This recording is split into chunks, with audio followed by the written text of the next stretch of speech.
Red green online present. আমাদের বিশেষজ্ঞরা বলেছে এইটুকুনও নিতে পারবে না এবং এই ৪৫ ভাগ প্রবাল ক্ষয়িত হয়ে গেছে।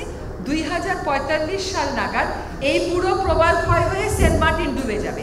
আমি জিজ্ঞেস করি তখন যারা সেন্ট মার্টিনে থাকেন স্থানীয়, তখন তাদের কি হবে? আজকে যে পর্যটন ব্যবসায়ীদের কথার সাথে কথা মিলিয়ে এই কথাগুলো বলছেন, তখন আপনারা কি করবেন? তখন স্থানীয়রা যারা আছে কি করবেন? আজকে সরকার যে ছাড়টুকুন দিয়েছে শুধু স্থানীয় মানুষের স্বার্থ বিবেচনা করে, কারণ তাদেরকে তো আমরা আগাম কোনো প্রস্তুতি দিই, কিন্তু এইবারের পরে আমরা তাদেরকে কি করে তাদের ক্ষতিটা পূরণ করা যায়, তাদেরকে আর কোন কোন ক্ষেত্রে ট্রেনিং দেওয়া যায়, এই কাজগুলো আমরা হাতে নিয়েছি এবং এই ফেব্রুয়ারি মাসের পরেই আমরা সেটাতে বসব। এটা শুধু আরেকটা তথ্য দিলাম। আরেকটা কথা হচ্ছে এনজিও মনিটরিং এর কথা বলেছে, তারপরে আসল প্রশ্নে আসি।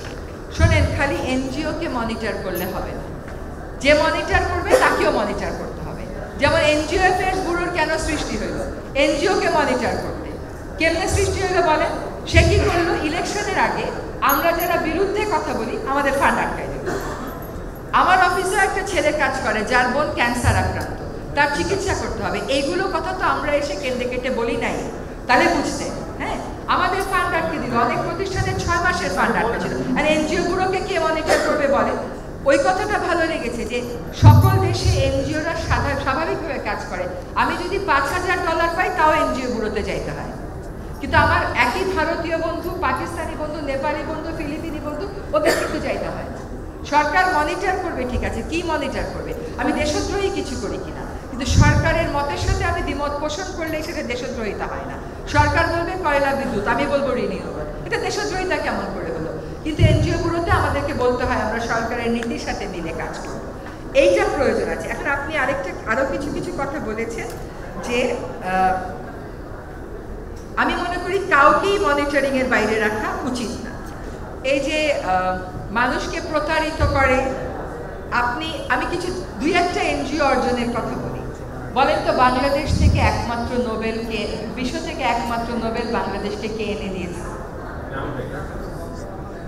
এই যে এনজিও ব্যাকগ্রাউন্ডের তো ভালো কিছু আছে। আপনার কাছে যদি কোনো সুনির্দিষ্ট এনজিও সম্পর্কে কোনো অভিযোগ থাকে সুনির্দিষ্টভাবে বলবেন, কিন্তু সুনির্দিষ্ট না বলে যদি ঢালাওভাবে বলে দেন তাহলে কিন্তু এটা ডিমোরালাইজিং হয়ে যায়। হ্যাঁ, আচ্ছা, এবার আপনাদের প্রথম প্রশ্নগুলোতে আসি।